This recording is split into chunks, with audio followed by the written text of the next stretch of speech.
Id-direttur tal-Grupp Transparency International EU, Michiel Van Hulten, iddeskriva il-manuvri qed isiru biex iċ-Chief of Staff tal-President tal-Parlament Ewropew Roberta Metsola jiġi installat bħala s-Segretarju Ġenerali tal-Parlament bħala turija sfaċċata ta' korruzzjoni istituzzjonali li se twassal biss biex tkompli tiġi imminata il-fiduċja taċ-ċittadini Ewropej fil-Parlament Ewropew.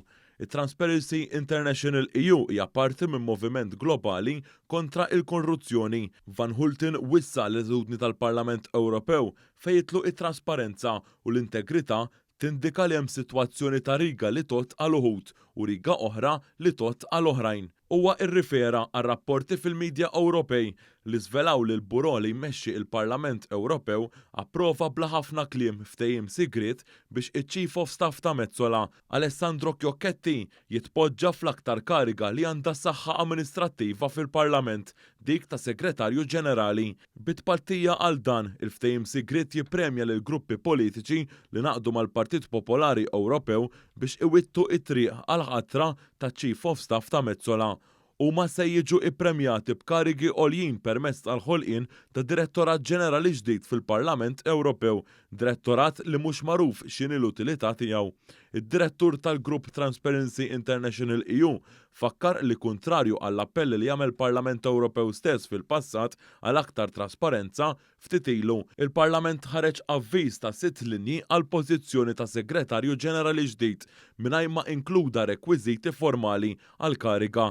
Id-data sa meta wieħed jista' japplika ġiet iffissata bħala l-ewwel ta' Awwissu, il-jum meta l-istituzzjonijiet tal-Unjoni Ewropea normalment jalqu qalb tas-sajf u meta ftit li xejn ikun hemm skrutinju pubbliku tal-attivitajiet tagħhom.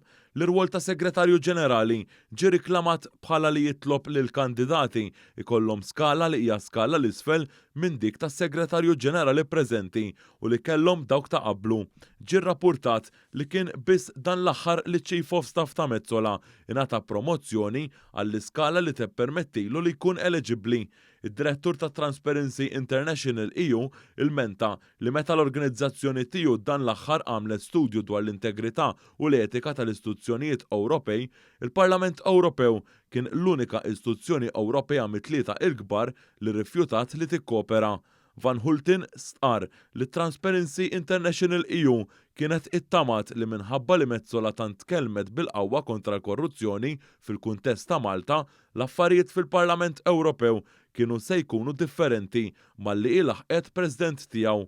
Huwa esprima id-dispjaċir tal-organizzazzjoni tiegħu għax billi kif qed jiġi rrappurtat Metsola qed tipprova tpoġġi liċ-Chief of Staff tagħha bħala Segretarju Ġenerali tal-Parlament Ewropew u biex tagħmel dan qed tawweġ ir-regoli interni la qed tagħmel ġej Taljan nifisha u laqqas għall-Parlament Ewropew hekk kif qed jibdew joqorbu l-elezzjonijiet tal-Parlament Ewropew fl-2024.